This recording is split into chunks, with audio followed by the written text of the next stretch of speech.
Dum da dum dum. Dum da dum dum dum. Ladies and gentlemen, the stories you are about to hear are true. The names have not even been changed to protect the innocent. Gary Heseltine is our next presenter. Gary had his own first UFO sighting at the tender young age of 15 years. And this sighting, of course, as it happens with many of us, when we first become aware of the reality that we are not alone, this has caused in him a lifelong search for some UFO truth. Now, Gary was a military policeman, and then after coming out of service, he joined the civilian police force, and he has been in this profession now for 20 years. And you see, this has put him in a truly unique position to be able to gather all of the truly extraordinary reports and experiences of UFO and high strangeness nature from his fellow officers throughout the UK and beyond. So, ladies and gentlemen, I would like to have you all welcome Detective Constable Gary Heseltine.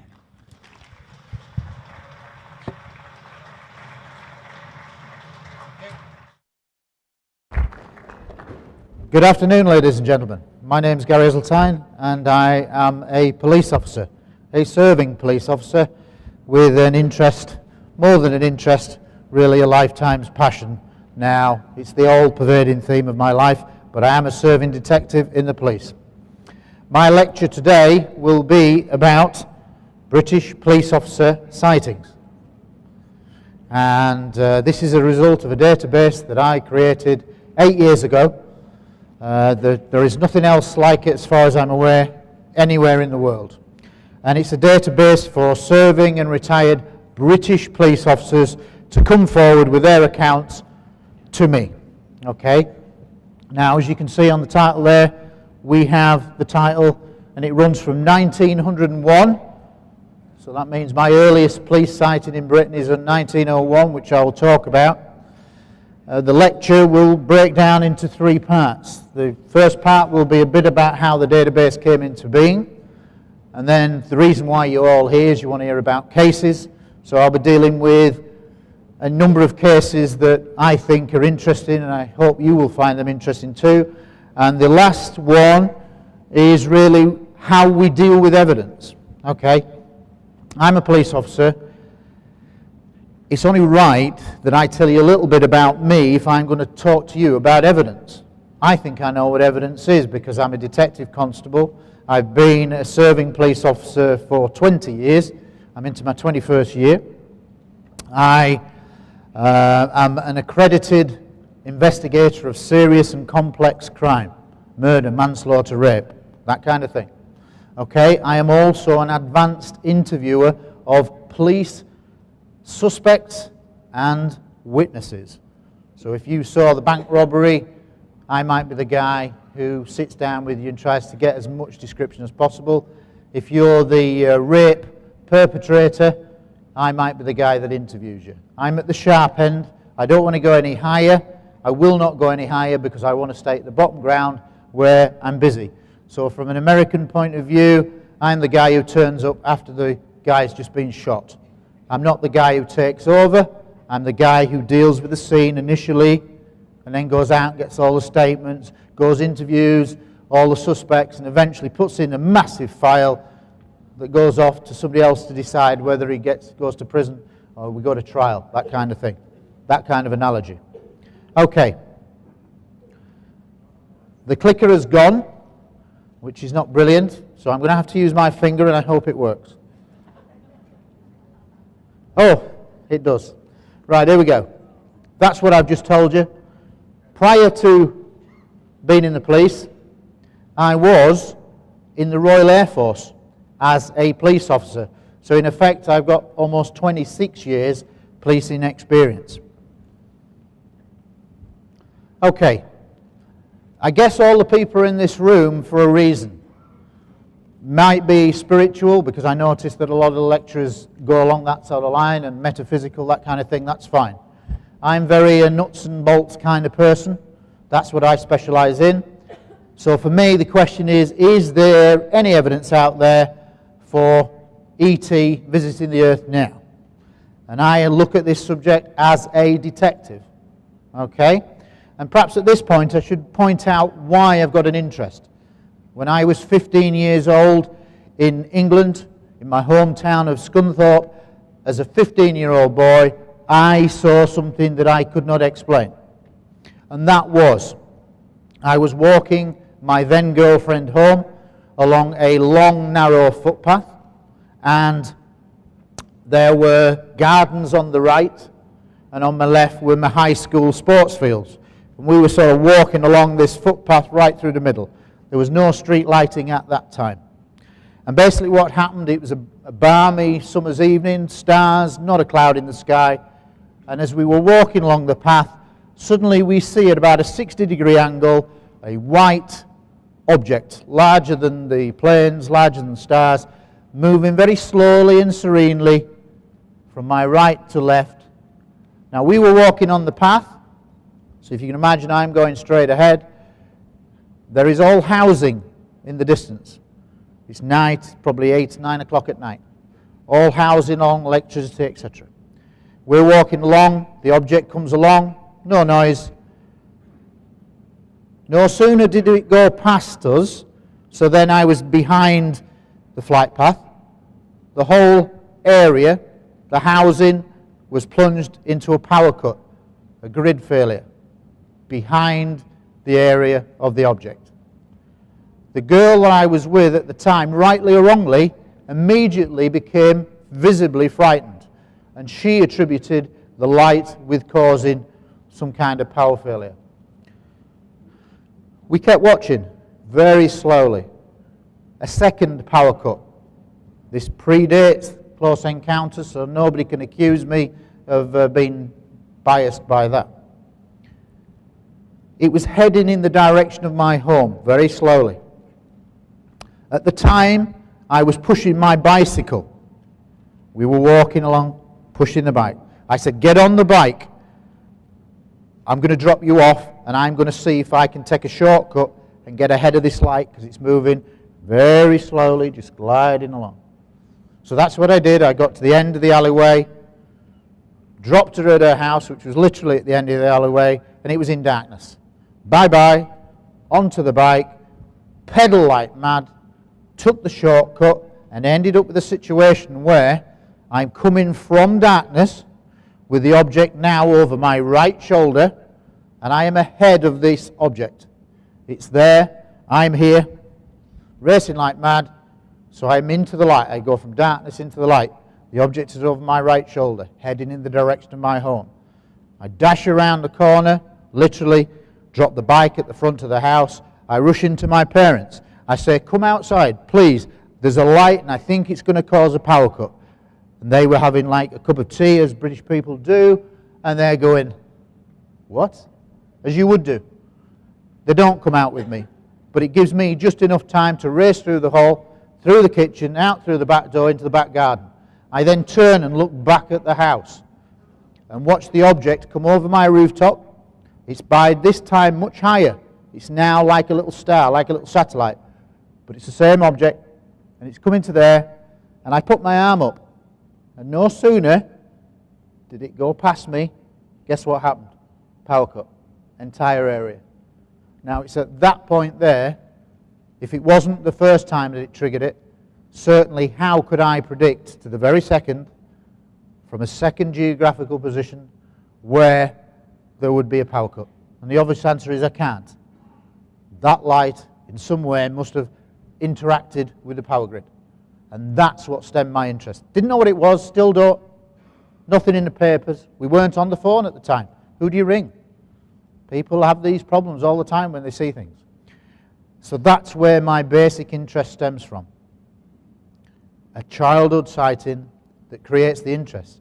Now, I suspect that a lot of the people in this room and I'll do a quick straw poll, stick your hand up if you've had some kind of paranormal experience or UFO experience that's created your interest and has brought you here.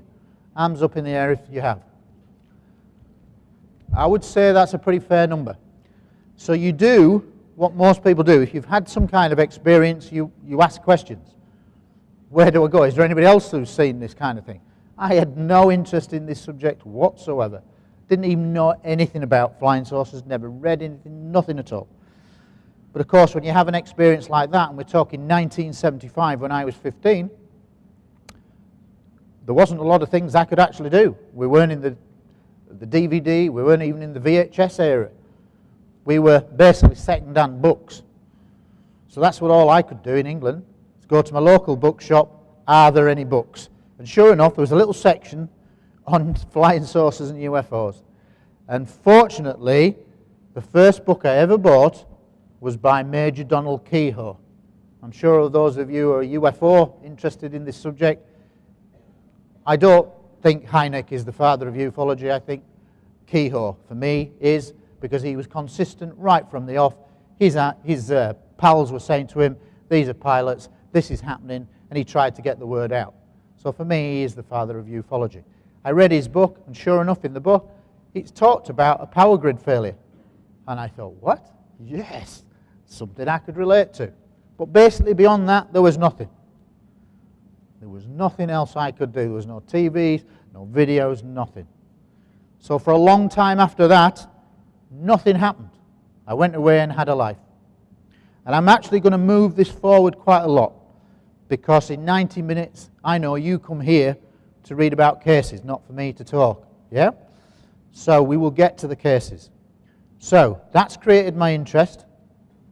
It stayed within me, but I still had no idea that I would end up doing what I'm doing now and speaking to a lot of people. Basically, what's going to happen is I'm going to jump you forward about 17 years after that till I'm about 35 years old. Okay? 1995, by which time I'd been in the Air Force, left the Air Force in 1989.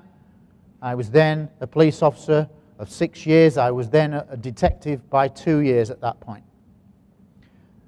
At the time, when I'd had my original sighting, I'd read lots of books that I could find at that time. I then sort of drifted away from the subject for sort of 17 years. And it was only by chance when I came across a glossy colour magazine, which was called, in England, UFO Magazine, same title as the Bill Burns, but this was the original one done by a guy called Graham Birdsall, who sadly died at the age of 49, much missed. His was a great publication because it looked at the subject as I thought it should be looked at, from a scientific, non-sensationalistic way, looking for credible people who had seen things. So that's my sighting. That's the perspective. And it was in that 1995, by seeing that magazine, it sort of reawakened my interest. So what did I do? I went out. By this time, there were DVDs. By this time, there were new books by British authors, Tim Good, Covert Agenda by Nick Redfern, Tim Good's books, seminal books in the UK, Above Top Secret, Beyond Top Secret, things like that. So I reacquainted myself with the subject. But this time I was a lot older. And I'm looking at pilot reports and radar operators' reports, and I'm thinking, they're still as good as they were 17 years previous. Why is this not on the news? Why are people still thinking it's Mickey Mouse stuff? And what started to happen, and I'm going to move it forward a little bit more, is I began to get frustrated, especially by the way the media, and I'm absolutely convinced that the media at a very high level, not at regional level, local level, but at very high level, there is influence on the media to keep the status quo. And the status quo is keep the audience out there as confused as ever. We'll tell them some good stuff. Watch any UFO documentary made by mainstream companies, and they generally follow a similar pattern. You go out in the first 20 minutes, you get a couple of pilots in, oh, this is really good. And then you get some cultists on the other next 20 minutes. And then there's a bit of an iconic alien head abduction kind of scenario. and in the end, you're left no wiser. And that is a deliberate ploy by mainstream documentary makers over the last 30 years I can remember documentaries being made. They generally follow the same pattern, and it leaves you no wiser. So by the end of the program, you're as confused as what you ever were. And most people hark back to the phrase, well, there must be something. And that's a common thing. And they don't actually know the best evidence. So, I've had my sighting. I've took you forward on many years. I've reacquainted myself with the subject. What happens then is, when I read these new books, it's still the pilots, it's still commercial, military, astronaut, cosmonauts, radar operators, air traffic control. When you looked at Observer Corps, people who were recognition experts of aircraft, saying they'd seen things. When you had some scientist, James McDonald, saying, this is real, because I've looked into it, this is absolutely real. But still the media was giving you this false impression.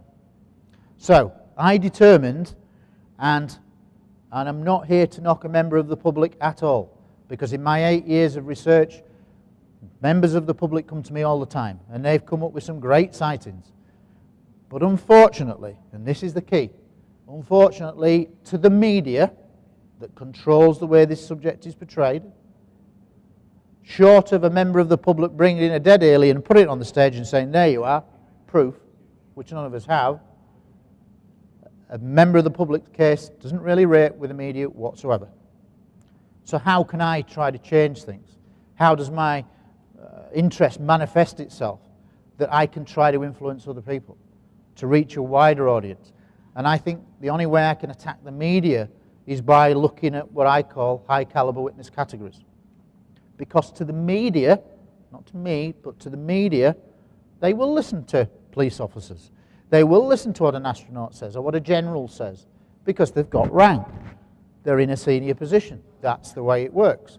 So, when we go back, that's what I look for. Pilots, military, commercial, astronauts, cosmonauts, radar operators, blah, blah, blah, scientists, observer corps, and finally, police officers. This is the one area that perhaps I could get involved. Now, bear in mind, as a detective, my time can be all over the place. If somebody gets raped or there's a murder, you don't go home virtually for a few days, because those first few days it's really intense. So I can't go to a group and say, I'll be there every Wednesday. Don't work like that. So I began to speculate, how could I get involved? And the frustration got to the point where I thought, well, I know what I can do. I know police officers. I'd actually read about 3 or 4 cases in books. And I thought, well, there must be loads of police officers that are out there 24 hours a day. Or in fact, you know, you could apply that to firemen or whatever. But let's look at this high caliber witness category. Police officers. Must be many hundreds out there, but we need to get them out there. And so I came up with this idea called the Proof Force Police Database. Proof Force, the acronym standing for Police Reporting UFOs. Proof Force UFOs. Okay, nice and simple. Created a database, a website, and then what was key was launching. And the key was January 2002.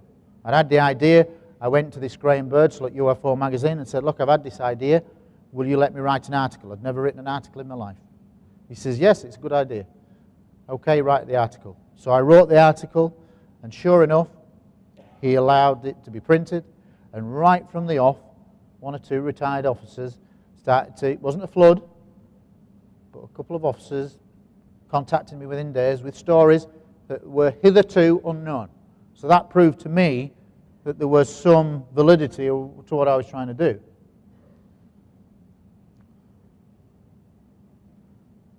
Like I said to you, unless we have that alien, then I can go on that stage, look at this, it's real, which none of us have got.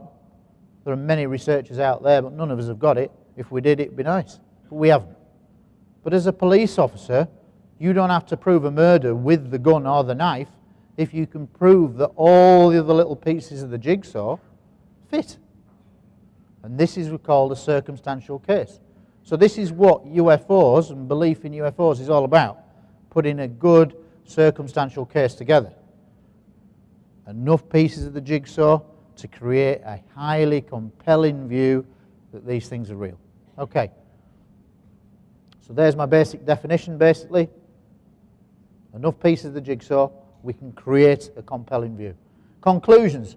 I, having reviewed all the best books, the best videos, the best evidence that I can see from these high caliber witnesses, here's my conclusion. Absolutely 100% nailed colours to the mast. Some UFO sightings are real, nuts and bolts, extraterrestrial vehicles. As a detective. Okay. I've already talked about the frustration. Okay. Launched in January. Started off with half a dozen cases. Okay? Half a dozen cases, and literally I now have, 8 years later, guess how many? Nearly 400, involving almost 800 British police officers. Started with 10, I've now got nearly 800. And I'm pretty certain, because the MOD released some files last week, that if I go through those, I'll find some more cases, so it'll take it over that magic 800 figure.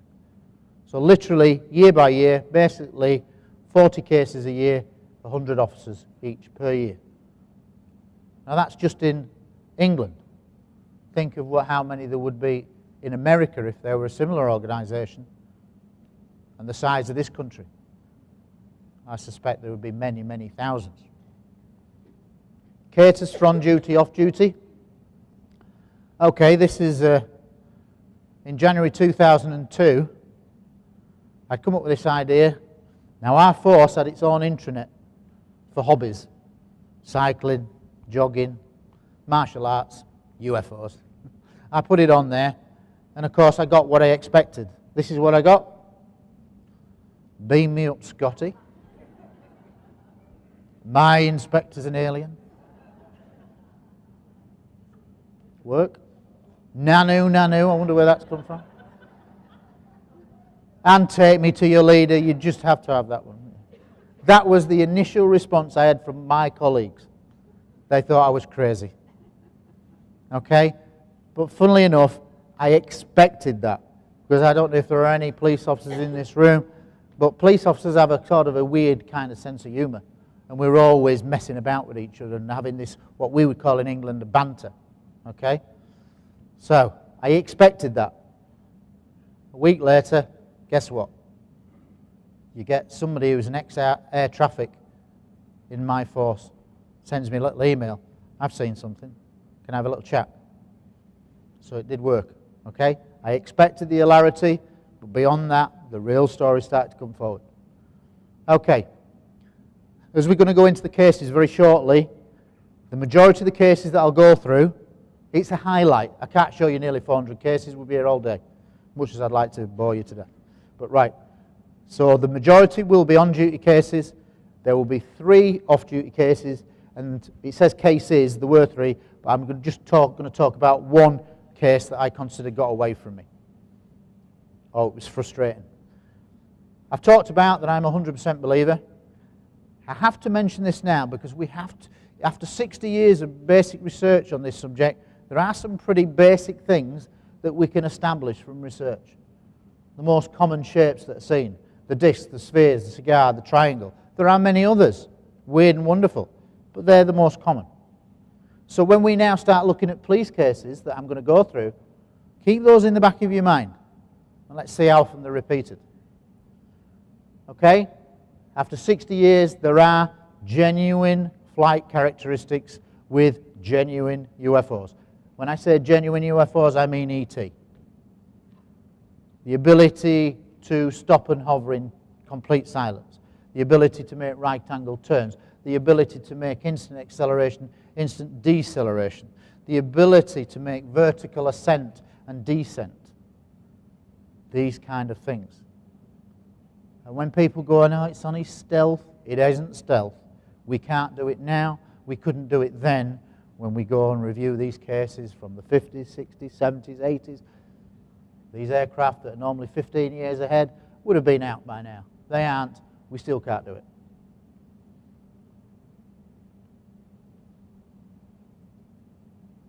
And there is one more that maybe I should have put on that list, but it will become self-evident what that is. Okay, here we go. Let's start looking at these cases. This is why you come. You want to hear about cases. Okay.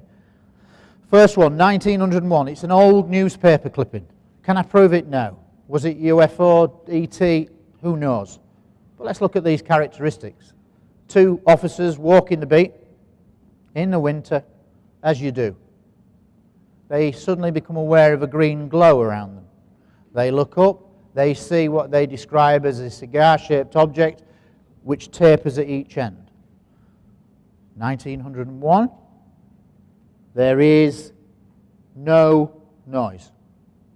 Green glow, seen at an altitude of 150 feet. 150 feet is probably 10 times the height of this ceiling. But it's pretty close, isn't it? I'm pretty certain if I went outside and looked up at the top of this building that I'd know that that's pretty close. So who knows if they were distorting the truth? We don't know. But it's a very interesting account, and it's on there because all the characteristics that we attribute to the modern UFO era from 1947 onwards, with Kenneth Arnold's sighting, we look at this. We have a cigar-shaped object, green glow. Remember green glow, it might come up again. Close proximity, low altitude, no noise. It would pretty much fit my classic criteria. Okay, let's move it on. As I said, 1947, the modern era begins. But in the UK, I can't find any police sightings. My first one, prior to this 57 report, is 1950. In America, I know there were police reports from 47 straight away. Okay, so if anybody did a similar study like I do in Britain, they would find cases from 47. This is interesting because it's a USO report. I presume a lot of people in the room will know what that means. Well, basically, it's an underwater object that can either be seen going into the sea or coming out of the sea and then flying up. On this occasion, 23:45 hours, 3 uniformed police officers see a red disc emerging from the Bristol Channel, from a sea, for want of a better word, and up into the sky. I don't know of many stealth aircraft that can do that. 1957. Okay, this is a case that I've been directly involved with, not at the time, but I have been in contact with this officer. This is the guy, Constable Colin Perks. Sadly, he died about 2 years ago. Okay, there's a 20-page file on this guy in the Ministry of Defence's records. What was good about this is, even though he was on his own, he was a really highly respected guy. Nobody could knock him. And what he's doing is he's rattling doors as you do, checking to see if properties are locked. They are. Then suddenly he becomes aware of a green glow. I'm not saying all UFOs are green. Okay? He looks around. He then sees across the car park an object. That object, to all intents and purposes, a classic saucer, 30 feet wide, hovering just above the car park, a few feet off the ground, making a slightly high-pitched whine. Most UFOs, no noise. On this one, bit of a whine. He watches it for 5 minutes in awe and then accelerates away and gone. The interesting thing was, through somebody who contacted me that put me in contact with him, they were one of the officers that were there when he came in to report this sighting to his colleagues. And he was like seeing a ghost. He was white as a ghost. And he remembers him coming in to this day. All right? And the interesting thing was, he was on the night shift. He was going off at 6 a.m. in the morning. And then officers were replacing him. They went out and they found where the object had been across the entire car park where it was seen, like a 2-inch layer of fine glass-like powder, which dissolved after about an hour, evaporated into nothing. But I spoke to 2 officers who verified that they'd seen that. What could that be? Not stealth, that, is it? We can't do it now, we couldn't do it then. Okay, this officer came to me directly. This is the guy, Lester Stenner. He approaches me, 2 officers in a police vehicle near a small airport near Bristol, Lulsgate Airport. And basically they're sat in the car, as policemen do, pulled up in a lay-by. And then suddenly, out of nowhere, and it's like this, the object doesn't arrive from left or right or from above. It just arrives. It's there. It's not there. It's there. And they see this. And that is the actual location. And I've played around in Photoshop, not great, but that's a basic representation. But this is what he saw. An oval disc, 300 feet wide, hovering above the road for 10 seconds. How did they know when it was arriving? Or when it arrived? Because the headlights went out. The engine died. Ever heard of that attributed to UFOs? I have. EM effects. Electromagnetic effects. Interfered with the engine. Killed it. 10 seconds. Gone. Didn't go left, didn't go right, didn't go up. It just blinked out. A 300-foot object, approximately 200 feet off the ground. I would say that's pretty close, and I wouldn't say that they'd be mistaken. Okay, this one is a... in 1967, there was a whole spate of UFO sightings in the southern, southwest area of Britain. Tended to be Devon and Cornwall, but by far the most famous sighting was this one, involving 2 guys, Roger Willey and Clifford Waycott. And what was good about this is they're in their old police car, and we're going to show a little video clip, hopefully it'll play in a second. Okay. And they see an object that they describe not like our conventional descriptions. They call it a flying cross. Just above the tree line, low altitude, and then they see that it starts moving away. So they start to chase it. And as you can see from there, they chase it for 14 miles, country roads, up to speeds of 90 miles an hour. At various times it slowed, it stopped and hovered, shot off and accelerated at speed. 14 miles. Some people try to say they were chasing Venus. I'm sorry, I don't accept that whatsoever. That is an excuse put out by people who do not want you to know the truth. The officers themselves were very explicit, and you'll see why. This is a clip which by magic PC Roger Willey and PC should play. Now you're not getting any audio on that. Were out on night duty patrolling the A3072 Hatherley to Holsworthy Road. Precisely 1 minute past 4 o'clock this morning, they sighted an object 400 yards away from them and at treetop level. They reported immediately to Oakhampton Police Station, where further men were brought out. There was no question whatsoever that this was a figment of the imagination. It was definitely there. It was definitely either manned by some sort of being or remotely controlled. It was definitely being controlled to view our car or... You had the feeling it was watching. So it's only a short clip, but it reiterates that this is something that's very real to them. First thing he says, you know, this is not imagination. This was real. Imagine chasing something for 14 miles. I think that worked out at about 35 minutes of driving through country lanes. So this was no imagination, no flick of Venus just popping in for a little visit. It doesn't work like that. Okay, we'll move on. This is interesting because of the Cold War aspect. Britain, America, Russia, or the former Soviet Union. There we are, 2 police officers again, parked up, male and female. Portsmouth, a big naval dockyard there, there's a submarine base there. Wouldn't you have thought in 1967 that if any object hovered above a submarine base that it'd be big news?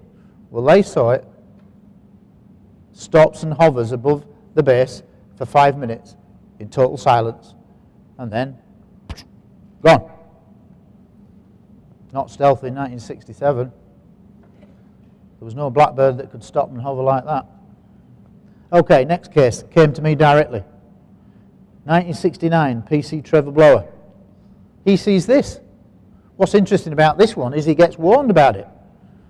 He's walking his beat and he's on his own, and then suddenly over the radio he starts to hear people reporting strange objects, and then he gets a message over his radio. Keep your eye out for some strange objects moving your way. Okay? A few minutes later, guess what? 9 pearl swirling objects flying in tight formation, arrowhead formation, moving across the sky in total silence. What was interesting about that is he knew that there were other officers. The next day he gets called to his headquarters. He gets individually interviewed by somebody in civilian clothing. Doesn't know who he is, doesn't say where he's from. He guesses he's maybe from the military or from maybe the Ministry of Defence. Bottom line is 6 other officers, including him, are involved, 5 plus him. They all get interviewed individually, and then they are told by senior officers, you are not to say anything about this to anyone. Ever heard that before in the UFOs? Another case, directly to me, and this one has more of a personal feel to me for the simple reason is this guy carried some guilt with him for many, many years. Let me explain. Okay, 1975, this is a single officer sighting, but there is a civilian as well. Okay, 4 in the morning, he's in his car, he's going to go to another little police station. He comes to a junction of a road, and suddenly he sees what he describes as a giant diamond-shaped object. It's 100 feet high, 50 feet wide, hovering just about 100 feet off the ground on this corner. No noise, gobsmacked, he's watching in awe. No noise, he's watching it. There's a single row of windows in the middle. Okay? If you ever look at the Cash Landrum, very similar drawing, almost identical. Okay? I haven't got the drawing here, unfortunately. He watches this for 5 minutes, and then suddenly it goes, incredible burst of acceleration, and it goes over to a town called Wakefield, which is actually very close to where I live in England. Does he report it? Oh, nobody's going to believe it. They're all going to think I'm mad. So he doesn't report it. The sad thing is, when he eventually gets to his base police station, where he's normally based, he goes in there, and one of the radio dispatchers comes up to him and says, you haven't seen aught strange while you were out, have you? And he didn't know which way to go. Does he say, yeah, I saw something? Or does he say, no? Well, he said no. Didn't want the ridicule. And he says, there's some milkman. Apparently he'd seen this big diamond-shaped thing. He says he must be mad. And because of that attitude, he didn't say anything. But when he contacted me, nigh on 30 years later, he was almost in tears. Because he said, from that moment on, I felt so guilty. I should have said yes, and I should have corroborated what that milkman saw, so that he wasn't ridiculed. And he carried that burden with him. And in fact, just touching on things, I've had officers nearly in tears because they reveal things that are so personal to them, that so few people have seen, that they think, well, if I tell anybody, they're going to think I'm crazy. And that's the nature of this subject. That's the guy. Now lives in France. Okay, another case that came to me directly, again from 75. This is interesting because I like what's classed as close proximity cases. Cases that are in your face. If I estimate that to the back of the room it's 50 meters, that's pretty close. Well, this guy sees a UFO at 30 meters. So that's probably where those technicians are at the back. I'll be damn sure if I can't tell that that's a technician at the back there from 30 meters. Well, that's what we see. In this case, because what we have, this is actually from his report. I send out reports, they fill them in, a bit like a statement, but it's a more in-depth one. And he did this drawing. It's not brilliant, but basically what he describes is that he's walking his beat on his own, Salford Docks, walking around on nights, and suddenly he sees a bright light in the distance. Don't think too much about it, and then he realizes that the light is getting bigger. So he starts watching it. It gets bigger and closer and lower. It gets to within 30 meters of him. It then stops and hovers in total silence above an amenity block. Reminder, this is where the technicians are. He watches it, he then moves horizontal, stops, moves off again, and then shoots off at speed. Does he report it? No, he doesn't. He wants to, but he thinks, I'm going to get ridiculed here. Gets right to the end of the shift, thinking he was all on his own, never going to report it. And then as he gets through at the end of the shift, he bumps into one of his mates who's been on a different part of the docks. And his mate says, hey, did you see that thing? And sure enough, he found some corroboration. He hadn't seen everything he'd seen, but he was talking about the same thing. So it was a corroborated case, and he felt a lot better for it. Okay, this case, directly to me, it happened in the village where I live, believe that or not, and he lives about 4 miles away from where I live now. This is the guy who retired. About 30 years he served in the West Yorkshire Police. This is interesting because he's, again, on his own. He's rattling a few doors to see if the premises are locked, and suddenly he sees this. 3 green spheres moving silently towards him. First of all, he thinks, oh, it's aircraft lights. Then he becomes aware that there's no noise. Then he becomes aware that it's 3 green spheres holding that pattern, in that formation. 1, blank, 2. And you can just see on the right-hand side of the screen there is a larger building. That's actually, in England we would call it a pub, you'd maybe call it a bar. But basically when it got level with that, it suddenly does this. Does a right-angle turn. So it's coming towards him, and then does a right-angle turn, complete silence, and away. I don't see stealth doing that. 1977, Windermere, the Lake District, for anybody that's been to England. We will call them lakes, you will probably call them ponds, such as America's size. Okay? Beautiful area. 17 officers saw this object over a 20-minute period from about 6 geographical positions. That's why I mention it, because it's lots of officers corroborating each other from different geographical positions. Some described it as triangular, some described it as kite-shaped, some described it as a diamond. But they were tracking the same object. Reported to the Ministry of Defence. And there it disappeared. 1978. Some of you here, because you can still get his book next door, because I saw it, will be aware of a guy called Tony Dodd. Sadly, he died recently, but he was a sergeant in the North Yorkshire Police, and this was his first sighting. Corroborated with another officer in Cononley, near Skipton in North Yorkshire, and basically they're on mobile patrol, they go around a bend and suddenly they see this. Now that's not a cloud, that's not a blur, this is a structured object. And for those of you that know your subject quite well, this is not far off from what the Adamski people, contactee of the early 50s, described. Now, he's a controversial figure, but there are similarities because he remarked upon that there were 3 pods underneath the object, which was similar to how Adamski described his scout ship, and a row of windows. But basically, this object is 50 feet off the ground, it's 50 foot wide, row of windows, it's moving in total silence, and it actually passes over the police car. 50 feet, twice the roof of this house, twice the roof of this auditorium. That's close. I don't think you can get mistaken. This is one of my favourite cases.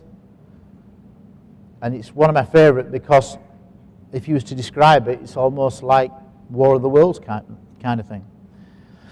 Because what's happened here is 3 police officers, of which this guy is one of them, Eric Raymond. Middle of nowhere, no street lights around, no buildings, doing what police officers do and having a cigarette, chin wag. 2 police vehicles. Way off in the distance, it's a rural location. Suddenly, they see very briefly in the distance a light. It's only there for a second. They don't really pay too much attention because it disappears. Forget all about it. However, 5 minutes later, and let's go back to this characteristic that I didn't write, that I should have, they can be invisible when they want and they can make themselves known when they want, because it did this. But this one was a bit different because it blinked on, and it's the width of a football field, shining a beam down across the landscape the width of a football field. It's at an altitude of 500 feet, and there are smaller little craft moving around it, akin to the old mothership kind of scenario. They watch this in total silence, altitude of 500 feet from a distance of about 1/4 of a mile, which in a rural location is very close. They watch it for 5 minutes, scanning the landscape, and it doesn't go up, down, left or right, it goes gone. An object the size of a football field. What's his motivation for making up a story like that? None. Is he going to be famous for making a story like that? No. Is he going to make any money? No. Absolute no motivation for any officer to put their head above the parapet and come out with a weird and wonderful tale. Police officers spend all their lives trying to develop a reputation, and the last thing they want to do is come out and say something like that if it hasn't happened. And those that do come out have seen something. Okay, Alan Godfrey. I could talk and have talked for hours about this case because I met him many times. I researched his story for about 18 months. It's one of Britain's most famous cases. I aren't going to spend more than a couple of minutes on it. Suffice to say that this is arguably regarded as Britain's first abduction case. It's a single sighting, but it has some trace evidence. Whilst it's a single sighting, it also has 3 police officers up on the Yorkshire moors looking for stolen motorbikes an hour before, see this blue object whizzing across the valley, weird and wonderful angles, and it's last seen heading in the direction where Alan has his sighting. Then there's a school caretaker 5 minutes before Alan has his sighting, sees it just above his rooftop, heading in the direction where Alan later had his sighting. And then a year after Alan had been in the newspapers and had a lot of ridicule, 2 traffic officers wrote to him and said, look, we've seen how much ribbing you've had. We ain't going to come forward, but we were there. We were there 15 minutes before it flew over our heads, but we ain't coming forward. And that's a very valid reason. People do not want to be labelled a nutter, for want of a better phrase. The story with Alan very quickly is he leaves the police station on his own, he's driving his car, he's going to look up onto an estate, do a last drive round looking for some, believe it or not, missing cows that have been reported roaming the streets. It's a rural type town. Never found them, never saw them. Just as he's about to turn right up onto this estate, suddenly he sees something out the corner of his eye ahead, and it's what he immediately assumes is a bus that's skidded across the road. So he cancels in the indicator and he drives towards it. Within a couple of seconds he realises this isn't a bus, and this is an object that's hovering above the road that he describes 14 feet across and 20 feet wide, 14 feet high. And it's hovering, the bottom half is moving anti-clockwise, and it's creating a distortion, centrifugal force. All the winter leaves are swirling into a pattern underneath it. His headlights are beaming off this. And he will often say, and he has been seen on video many times, say, if I'd have had a brick, I could have thrown it at it. In his strong Yorkshire accent. It was real nuts and bolts, as he would say. The thing that makes this the abduction is that he sees the object, he tries for his radio, negative. He tries for his main set, negative. He then has a sketch plan, he starts drawing it. The next thing, he's driving further down the road, object gone. What? Literally like that. Eventually he was persuaded to undergo some hypnosis, and he had lost a period of about 20 minutes. I'm missing lots out here for time. But he was hypnotised 4 times by 2 professors, Blair Jaffe, alternated from each one, from Manchester University, respected people, and this story emerged. The subconscious mind that he still cannot remember is that he's drawn his sketch plan, he then gets out of the car. This is his subconscious memory. He starts walking towards the object, he then gets frightened. He seeks the sanctuary of the car, and then all of a sudden, bright white light, and he's in a room. Classic, he's on his back, but this predates the X-Files, etc., etc. He's been examined. There are small, but he describes 3 to 4 feet high creatures. He doesn't call them greys, he calls them lampheads, bulbheads, which makes it more interesting. 3 to 4 feet high, and they're putting something on his legs. He then sees a humanoid figure that doesn't speak, it speaks telepathically, wearing a skull cap and a beard. And the next thing is, that's all he remembers. But that is quite common now if we look at the abduction kind of scenario. So, a very important case. Had major effects on his life, I might say. Drove him to the brink of suicide because he got teased, his family got teased. he went up onto the moors, he was going to shoot himself. So bad was his life. Yeah? The police force turned on him because he'd had all this attention. It was a nightmare time. And if you ask Alan now, he's been in over 50 documentaries. And he's become a sort of a minor celebrity in the area, and he's been over here and spoken. But if you ask Alan, would you wish that it had happened or not happened, Alan will say to you, I wish it had never happened to me. Because it didn't have many good effects on his life. Okay, early 80s. This is interesting. I'm just going to whiz past this one. Right, Metropolitan Police helicopter. He's flying along. Suddenly, they're at a relatively low altitude. They have what they think is a collision with another aircraft, a model aircraft. But it's not. It's a 3 to 4 foot disc that keeps manoeuvring around the helicopter. Not just once, several times. Just manoeuvring around the helicopter. They can't understand. It's not a model aircraft.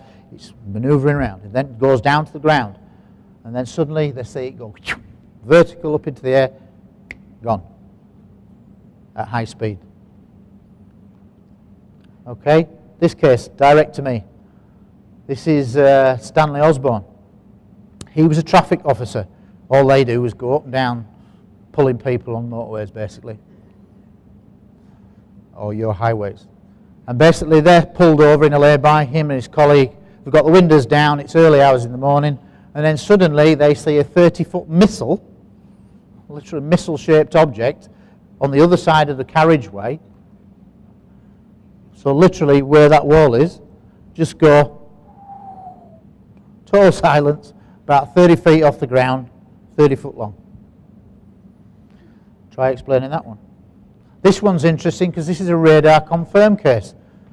This is what we look for, high quality cases. Radar confirmation. Unusually, they contact the police. Manchester Airport pick up a return. It's a static, not moving return. Kidsgrove Police, we've got this strange return. Can you send 2 police officers? Yeah, okay, then send them to a high vantage point. So they go up to this high vantage point called Moe Cup. And suddenly, when they get there, not expecting to find anything, sure enough, in the position on the radar, there is an object that is firing beams of light down to the ground. But look for how long? 2 hours. Anybody that thinks UFOs are transient, seconds like ghosts, no it ain't. This can be hours, okay? Even their superintendents vouch for their authenticity as officers. Very rare in policing terms to have a senior officer do that. This one. This is now the highest sighting on the database, highest single case. 24 officers. It was 20, but I found 4 more. And this was largely over the Devon-Cornwall area when a triangular object was seen at low altitude. And basically, as it's manoeuvred all over the area, various officers from all over the place have rang in and saying, we can see this strange thing. 24 officers in one case. This officer came to me. I guess a lot of people may know of Stonehenge in England, the famous ancient monument. Okay, well, this guy, summer solstice, 1997, he's there with 11 other officers. He's doing security for the monument because a lot of people want to go there, see the sun come up. They're all stood around, the police officers, and then all of a sudden they see this object that's going like a castle wall, right angles. Nothing we can do, still can make right angles like that. In silence, by the way. Next case. 2003, a little video clip, hopefully with a bit of magic will play. Oh. It's not the light that you can see, by the way. That's off the traffic, car, camera, recording button. As it gets around this corner, keep your eye out. On your right hand side for a white object, oh, there it is. We think that's actually static. It's not moving, it's an optical illusion. It's above the hill. Okay, so the object is there. You can watch his speed dropping as he's thinking, what is this? Watch as he gets closer how it pulses a few times. Look, pulsing. Typical bright white light UFO. And then what happens? He's watching it, he's slowing. It's gone, it's there. Is it there or is it gone? And you can see that there's cloud in the background. There's nothing obscuring that. and that literally disappears in front of him. It was there, very clear. That was examined by Jack Casher as part of the UFO Hunters documentary that I made with them, and they concluded that it's not an astronomical object and it was no aircraft. Genuine UFO, who knows, but it's definitely unknown. Oh, seen it again. Okay, this is interesting, another helicopter case. Now this is interesting for the simple reason that this is how the Ministry of Defence works. In all the many thousands of cases reported to the Ministry of Defence, according to them, not one case ever has been of defence interest. Not one. Not one, even though they've later admitted that in 1957 Milton Torres, flying a Super Sabre, an American pilot based in England, was ordered to fire his salvo of 24 rockets at them. According to them, not of defence interest. How ludicrous is that? Rendlesham Forest, nuclear weapons involved. Beams shone down into the weapons storage area. I know because I worked on those bases for 3 of my 6 years in the Air Force. But let's look at this. This is what's called a loose minute. This isn't the actual report. The reports come in, and then some Ministry of Defence official has raised this private little memo to say, will you have a look at this one for me, please, because it's a little bit different.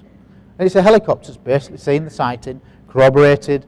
There's nothing on radar, but the helicopter crew have seen it. The next day, that's the response. Yes, with regards to your blah, blah, blah, it's of no defence significance. Sorry, not on radar, clearly seen by a helicopter crew, things manoeuvring around in the sky. Hasn't that got to be of defence interest? Especially in light of terrorism, etc. Not to the MOD. They just dismiss it. And that's exactly what happens. Okay, this is a new case. That's all of the on-duty sightings that I'm going to look at. I'm now going to look at 3 off-duty sightings. Okay. This is new, that's coming to me, and it will be in my 8th report. I do an annual report. That's the only way I can do it. I do one a year, so I'm now on my 8th report. But this has come through, and I like this one for the simple reason it's daytime, summer. Absolutely not a cloud in the sky, and suddenly there's a silver sphere there. For 20 minutes, you're looking up, and then what does it do? It doesn't go left, it doesn't go right, it doesn't go up, it doesn't go down, it goes gone. That fascinates me. Okay, 1983. Now this one is an absolute great story. It's so bizarre that you couldn't even make it up. 2 special constables, they're officers that are not full-time, they're in a car. Okay, they're driving to work to come on at 10 o'clock. They're just about to get to work. They're on a 2-lane highway. It's dark, there's no other cars around. Did I mention green sphere? This green sphere there in the inside lane. And guess what pulls alongside? A green sphere. The size of a car pulls alongside their car, and for 200 meters they are, as you would be, and then it goes off across some fields. That guy still has post-traumatic stress because it's so weird. But you couldn't make that up, I don't think. That's the guy, and he was still shaken many years later when I met him. And that was about 6-7 years ago. Okay, the last of my off-duty cases before I start to sum up. 1999. This is a good case. This is RUC, Royal Ulster Constabulary. In Ireland now they don't have that. They have a new organisation. When the Trouble's finished in Ireland, they've now got a unified police force. But in 1999, they still were the Royal Ulster Constabulary. And I count it because it's Northern Ireland, classed as British. Okay?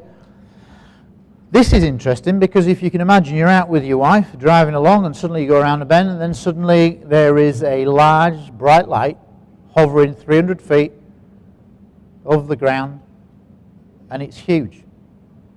He stops his car. He says to his wife, "You stay there." He's so entranced by this thing. He gets out and he walks on foot, and he says to me, "I considered getting my gun out," because in that time, Royal Ulster Constabulary all carried sidearms, even when they were off duty. Right? But he thought better of it, and he walked And he stood underneath this thing. And he watched it for several minutes. And then, object goes away at high speed. What's the motivation for that guy to make up a story like that? I think none. Okay, I said I'd talk to you about one case that got away. Anybody in the room like crop circle stories? Oh, put your hands up if you do. You'd like this one. I nearly got really excited because it's on the database, but it's a nearly case because it had the potential to be a breakthrough case historically.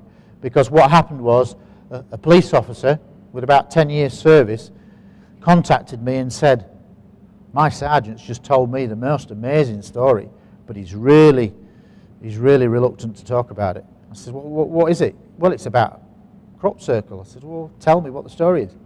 So he told me, and the story goes like this, that his sergeant, about 10 years previously, had been out with a female officer. They're riding country location. They're on an elevated road. And they're driving along. And then suddenly they come around this bend, and then they see two objects that are going darting all over the place. It's dark. Sun is about to just come up. So probably 4-ish in the morning, just the sun's going to come up. And they're stopped, wind the window down, get out of the car, they're stood and transfixed. And then the two objects, off they go. Light comes up, they're on an elevated road, and guess what was below them? Where those objects had been? A crop circle. Now, wouldn't that have been a good case? I went back and said, "Come on, please get me these details. Please get me this. This could be a breakthrough case. UFOs, police officers, direct scene, crop circle created." He won't come forward. He is so traumatized by it. But he says, the guy who contacted me, the regular officer, he said, "I'm not telling you, this guy is a stand-up guy. He's not a wind-up merchant. This guy is the salt of the earth. If he's telling you it happened, it happened." But this guy, he won't go near it. So that's why I call it the case that's gone away. Because it had the potential to be a breakthrough case. Okay. I've rattled off a lot of cases there. Were they of interest? These are credible people telling incredible tales. Have you ever seen that General Sanford clip from 1952? He actually says that. People telling incredible tales. And it's a bit like that. So what do I conclude after my 8 years of research? This is the interesting thing now, because the sample of cases is now up in the hundreds, I can start to look at frequencies. I'm not a big lover of statistics because I've seen too many police forces manipulate statistics. You can make statistics tell you anything. Okay? So I'm not a big lover of them. But this case, this statistic I think is relevant. Okay? The old skeptical argument in the past would be this is a officer at 3 in the morning, he's tired, he's mistaken. Well, this destroys that, because 3/4 of the cases, almost 3/4, about 72% of all the cases on my database are multiple officer corroborated. So this isn't the lonely officer who's tired. So it totally kicks that into touch. Multiple officers. I think I've only scratched the surface. If I was on a TV program and people knew you all the time and it was a respectable subject, I'm sure many hundreds more would have come out the woodwork. Yeah, some police forces will send me stuff. Some, I do regular media work and things like that. So every time I go on the radio or I'm on the television, make a documentary, you'll get 1 or 2 people contact me. But I still think I've only scratched the surface. Okay. High caliber witness category. If you remember on my list, right at the bottom was police officers. Okay? It was like the 7th group of officers, the 7th tier. If you're looking at pilots who are trained, millions of pounds spent on them, can they be deceived? Yes. Is it easy? No. Don't be told by skeptics that it is for a pilot to be deceived, because it isn't. Otherwise they shouldn't be flying military planes. They should be off the road in a mental health hospital. Okay? 7th tier, police officers. I think that in my category of police officers, that there is a high percentage, perhaps 40, 50% of the cases on my database in that one police officer category that would point towards an unknown explanation rather than a known conventional astronomical.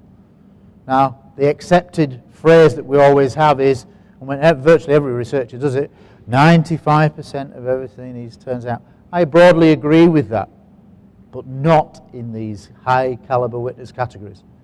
Okay, and if I was looking at pilot cases, if you really delve into them with the radar confirmations, multiple aircraft, airborne confirmations of radar, ground, triangulations, things like that, they prove it on their own if you really delve into pilot cases. So they're even much higher. But police officers, 40, 50%, I would hazard a guess. But it's much higher than that 5% that people talk about, because that's taking everybody. Okay, I'm currently compiling my 8th report. I do one a year. It's the only way I can work, because I'm so busy the rest of the time. All I do is I get a case, throw it in a bin, get a case, throw it in a bin. At the end of the year, I go, oh, what's in the bin? It's the only way I can work around my kind of work as a detective. So that's currently compiling. The latest figures for this report, 54 cases, 90 officers. When you add that to all the other figures, after 8 years, this is now approximately 385 cases, 790 British police officers. Like I said to you, the MOD released files last week. So I've downloaded all of them, and I've got about 6,000 pages of stuff to look through, but I have no doubt that I will find some more. So I fully expect, and that's why I've held back on the report, that I was going to hold up and say, this is my 8th report, because I'm pretty certain that if I leave it another couple of weeks, by the time I've looked at that evidence, we will be beyond the 800 mark, which is a hell of a figure in 8 years. Okay, where do I see the future going? Well, I could tell you a story on this that's unpleasant to me at the time, but I'm not going to.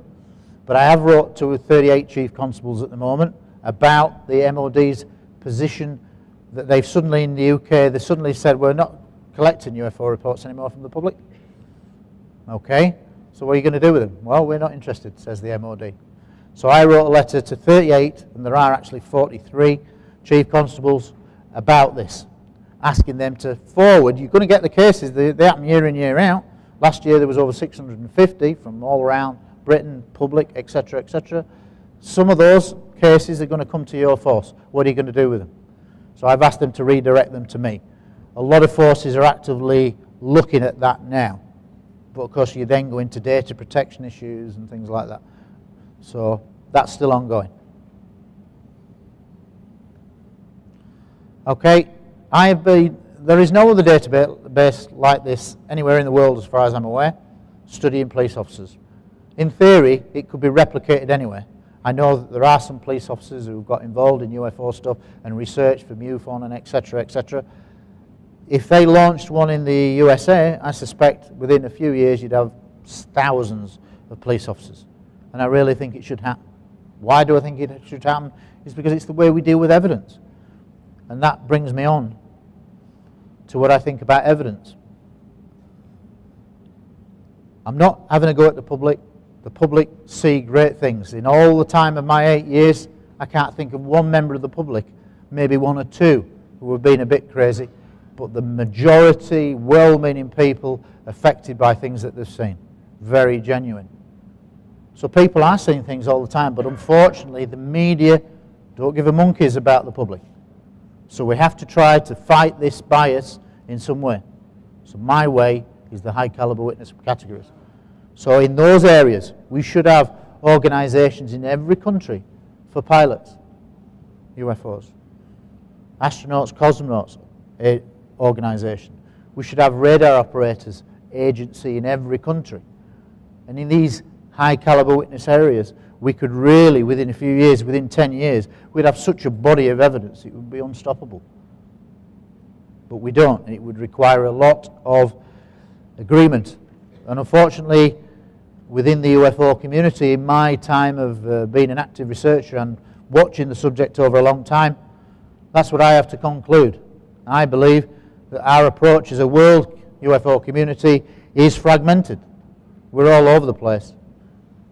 We are a little organisation there, big organisation there. This is my organisation, this is mine, that kind of thing. Little empires.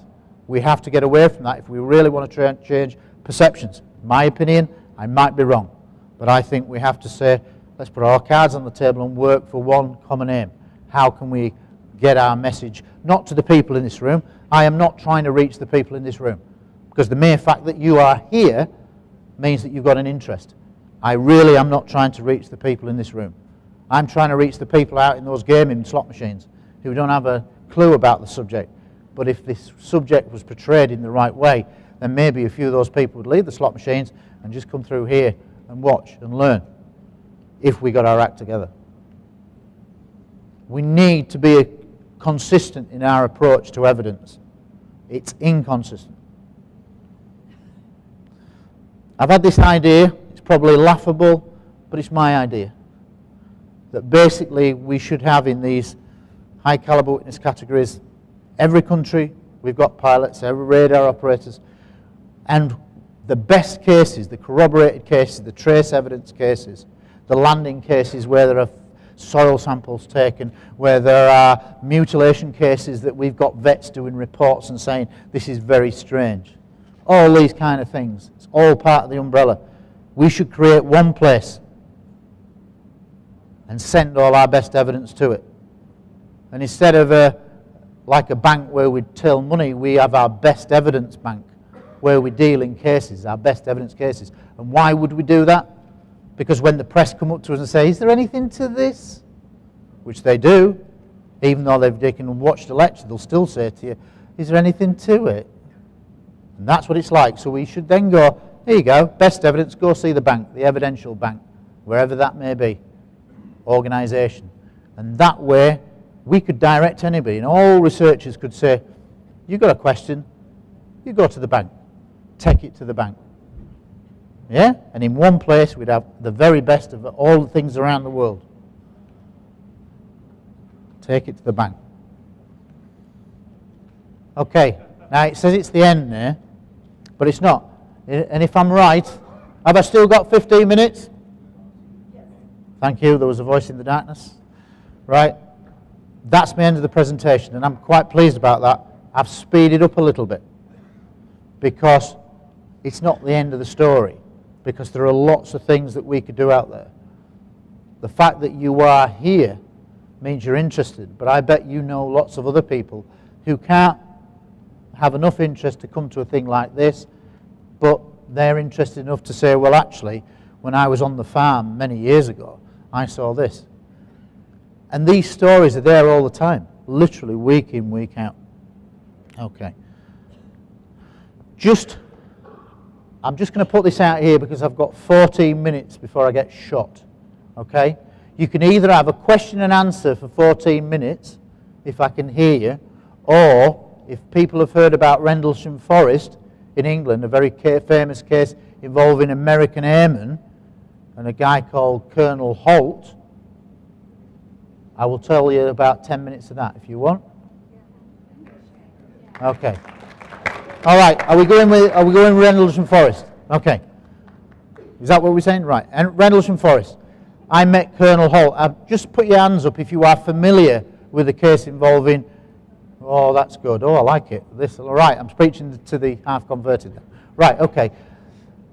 I've had an interest in the Rendlesham Forest case for a long time because between 1983 and 1989, I was in the Royal Air Force Police. For 3 of my 6 years in that service, I worked on 2 nuclear weapons bases, doing exactly what Holt's men did on those nights, on identical sites virtually. Okay? What I can tell you is that, and I might be really revealing stuff here, but Larry Warren is going to do an unofficial talk, and I've got to know Larry over a few years, and we've had a good chat. Okay? I've been working with Holt for the last 2 years. Okay? I, as a detective, have pushed him further and further and further than he's ever gone before. And he has made some major announcements. Are you aware that in June of last year, which unfortunately coincided with Michael Jackson's death, so it killed the publicity in one. Okay, we put out a press release where Holt gave a definitive review on what he'd seen. Okay, I may get involved with doing a bit with Larry Warren when he does his chat, which I believe is now on Saturday evening. Okay, so I might be out here and I will show you some stuff. And I might even show you a little clip of Holt that he did for me unofficially as we were making a documentary for the History Channel, which aired as UFO Hunters over here with Bill Burns. Okay, that is a great case. We talk about, this case is very simple. It's about nuclear weapons. Holt wouldn't want you to say that. He can never say that, yes there was or there wasn't, because his pension's on the line, and anybody that's been in the military will understand that. But I can, because I worked on those sites, and there are two easy ways to show that it was a nuclear base. One, a photograph that I've got from one of the bases that I was on, which closed, RAF Labrook in Germany. It closed in the early 90s, and I went back as a civilian, now a police officer, went back to the base, and they said, yeah, you can just wander around on the weapons storage area. I went, what? It was really weird, because there had been this intense security when I was there. 40 officers on a shift, and suddenly I could walk through the main gates. I could walk down the old hot row. It was very bizarre. But I took a photograph, and this photograph turns out to, I think, have some interest, for the simple reason is that when I made the UFO Hunters program, I said, we must go up that tower on the storage area. Why? Because there must be more witnesses who are in that tower who've never come forward. And I said this to Holt, and he said, well, actually there was. So he actually says that on camera, which is good. Okay, but you go up there, and the whole idea of that tower was that it was above the tree line. It had a 360 degrees. Storage areas are always sat in forests, like Air Force places are, for a bit of comparison, a bit of camouflage effect. We went up the tower. Now the trees were a lot higher, but basically if something was seen manoeuvring above the trees anywhere, the guy up there would have seen it. Okay, so that was fascinating to me. Okay, and cutting a long story short, everybody probably is aware of the transcript that he made on his little micro cassette as he's walking through on his night with the men. Yeah, people aware of that? Okay. All right, well he made, for those that are not aware, he had a little dictaphone, and every now and again he'd go 0400 hours, object still, so and so, little commentary. He had that. There's a transcript out. One of the things I did when I was working with him is I sent it back to him and said, well, that's just a 2D, doesn't tell me anything really, it's flat. I want you to bring it to life and now put your comments on it, pad it out. And he did, and he'd come out with some very interesting things. Okay? When we look at the nuclear side of things, he can't say it, but I can. I've got a photograph from my old site that will tie up exactly to the photograph that I took of the site that we were on at Rendlesham. It matches 100% the layout. Okay? And when we look at the number of men involved in the security of a base, that is how you prove it. In the Air Force, in a conventional storage area, conventional bombs, you might not have anybody. You might have an airman guard or something like that, apart from on exercises. But on a weapons storage area with nuclear weapons, you will have 35, 40 people on every night. And guess what? At Bentwaters and Woodbridge, they had 35, 40 people on. Draw your own conclusion. Okay? So we are talking beams into a weapons storage area, nuclear weapons, and for the last 2 years I have been working with Holt to develop a potential film script, because it has everything. We know, if you're familiar with the case, a lot of the airmen were interrogated afterwards. There's a lot of mind games gone on, and Holt has always said that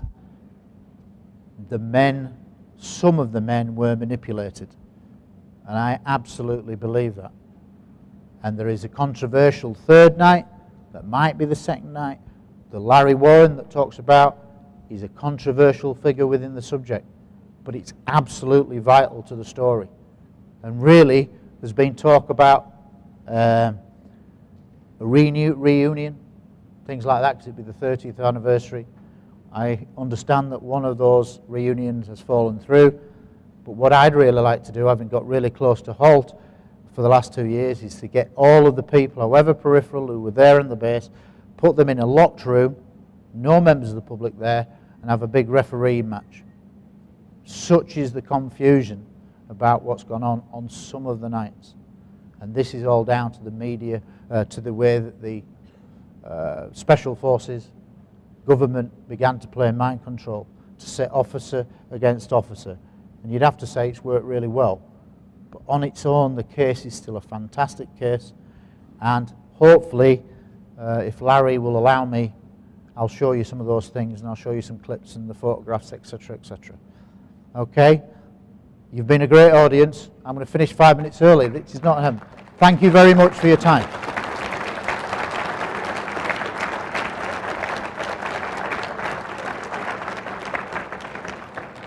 Thank you. That's got you on the hop, hasn't it? Finish 5 minutes early. For those people that are interested.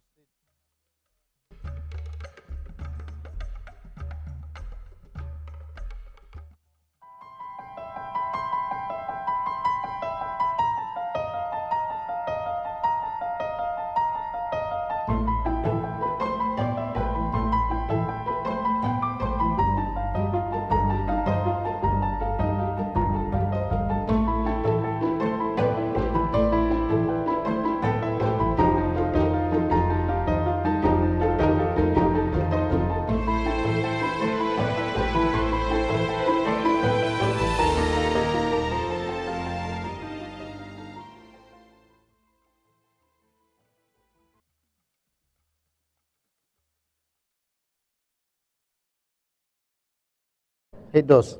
Right, here we go. That's what I've just told you. Prior to being in the police, I was in the Royal Air Force as a police officer. So in effect, I've got almost 26 years policing experience. Okay. I guess all the people are in this room for a reason. Might be spiritual, because I noticed that a lot of the lecturers go along that sort of line, and metaphysical, that kind of thing. That's fine. I'm very a nuts and bolts kind of person. That's what I specialize in. So for me, the question is there any evidence out there for ET visiting the Earth now? And I look at this subject as a detective. Okay? And perhaps at this point I should point out why I've got an interest. When I was 15 years old in England, in my hometown of Scunthorpe, as a 15-year-old boy, I saw something that I could not explain. And that was, I was walking my then girlfriend home along a long, narrow footpath, and there were gardens on the right, and on my left were my high school sports fields. And we were sort of walking along this footpath right through the middle. There was no street lighting at that time.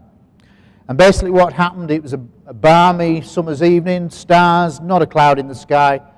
And as we were walking along the path, suddenly we see at about a 60-degree angle a white object, larger than the planes, larger than the stars, moving very slowly and serenely from my right to left. Now we were walking on the path, so if you can imagine I'm going straight ahead. There is all housing in the distance. It's night, probably 8, 9 o'clock at night. All housing on, electricity, etc. We're walking along, the object comes along, no noise. No sooner did it go past us, so then I was behind the flight path. The whole area, the housing, was plunged into a power cut, a grid failure, behind the area of the object. The girl that I was with at the time, rightly or wrongly, immediately became visibly frightened, and she attributed the light with causing some kind of power failure. We kept watching very slowly. People in this room, and I'll do a quick straw poll, Stick your hand up if you've had some kind of paranormal experience or UFO experience that's created your interest and has brought you here. Hands up in the air if you have. I would say that's a pretty fair number. So you do what most people do. If you've had some kind of experience, you ask questions. Where do I go? Is there anybody else who's seen this kind of thing? I had no interest in this subject whatsoever. Didn't even know anything about flying saucers, never read anything, nothing at all. But of course, when you have an experience like that, and we're talking 1975 when I was 15, there wasn't a lot of things I could actually do. We weren't in the DVD, we weren't even in the VHS era. We were basically second-hand books. So that's what all I could do in England, is go to my local bookshop, are there any books? And sure enough, there was a little section on flying saucers and UFOs. And fortunately, the first book I ever bought was by Major Donald Kehoe. I'm sure those of you who are UFO interested in this subject, I don't think Hynek is the father of ufology. I think Kehoe, for me, is, because he was consistent right from the off. His pals were saying to him, these are pilots, this is happening, and he tried to get the word out. So for me, he is the father of ufology. I read his book, and sure enough, in the book, it's talked about a power grid failure. And I thought, what? Yes, something I could relate to. But basically, beyond that, there was nothing. There was nothing else I could do. There was no TVs, no videos, nothing. So for a long time after that, nothing happened. I went away and had a life. And I'm actually going to move this forward quite a lot, because in 90 minutes, I know you come here to read about cases, not for me to talk. Yeah? So we will get to the cases.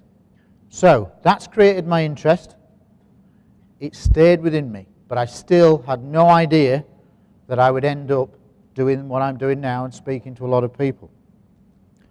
Basically, what's going to happen is I'm going to jump you forward about 17 years after that till I'm about 35 years old. Okay? 1995, by which time I'd been in the Air Force, left the Air Force in 1989. I was then a police officer of 6 years. I was then a detective by 2 years at that point. At the time when I'd had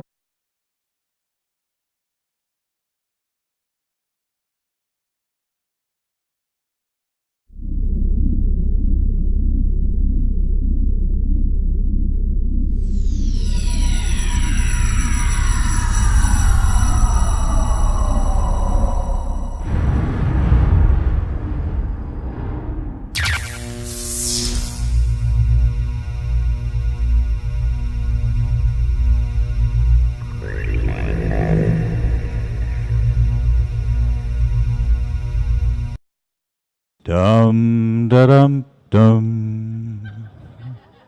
Dum da dum dum dum. Ladies and gentlemen, the stories you are about to hear are true. The names have not even been changed to protect the innocent.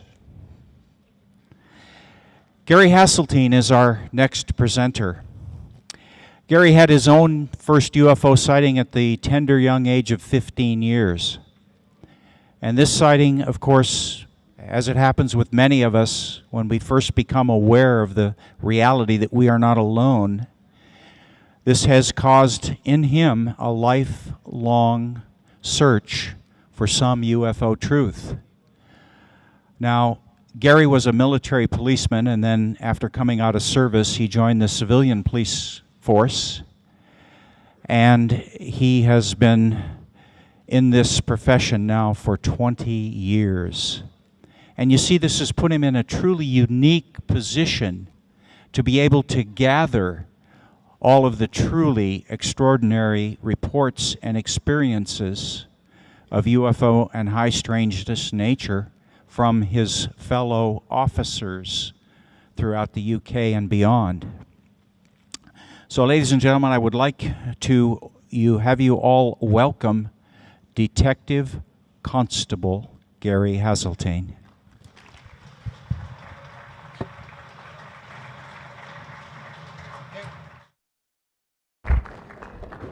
Good afternoon, ladies and gentlemen. My name is Gary Heseltine, and I am a police officer, a serving police officer with an interest, more than an interest, really a lifetime's passion.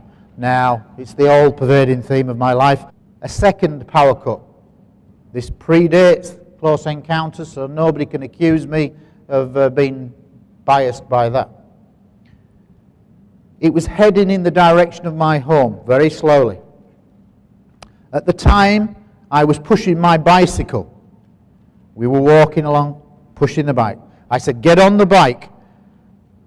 I'm going to drop you off, and I'm going to see if I can take a shortcut and get ahead of this light, because it's moving very slowly, just gliding along. So that's what I did. I got to the end of the alleyway, dropped her at her house, which was literally at the end of the alleyway, and it was in darkness. Bye-bye, onto the bike, pedal like mad, took the shortcut, and ended up with a situation where I'm coming from darkness with the object now over my right shoulder, and I am ahead of this object. It's there, I'm here, racing like mad, so I'm into the light. I go from darkness into the light. The object is over my right shoulder, heading in the direction of my home. I dash around the corner, literally drop the bike at the front of the house. I rush into my parents. I say, come outside, please. There's a light and I think it's going to cause a power cut. And they were having like a cup of tea, as British people do, and they're going, what? As you would do. They don't come out with me. But it gives me just enough time to race through the hall, through the kitchen, out through the back door, into the back garden. I then turn and look back at the house and watch the object come over my rooftop. It's by this time much higher. It's now like a little star, like a little satellite. But it's the same object, and it's coming to there, and I put my arm up. And no sooner did it go past me, guess what happened? Power cut. Entire area.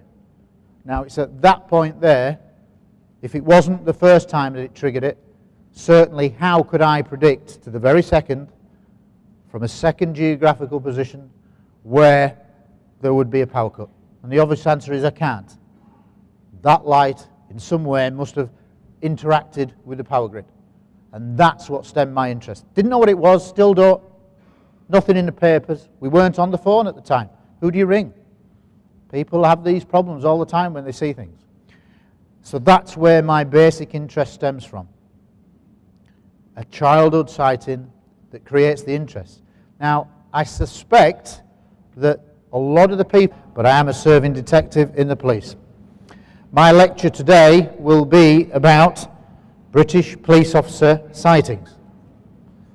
And this is a result of a database that I created 8 years ago.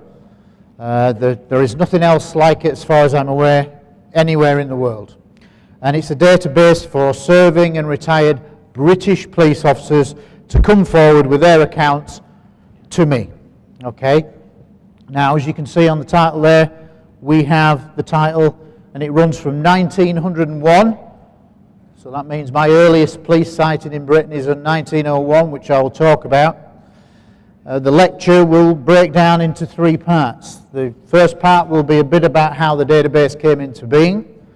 And then the reason why you're all here is you want to hear about cases. So I'll be dealing with a number of cases that I think are interesting, and I hope you will find them interesting too. And the last one is really how we deal with evidence. Okay?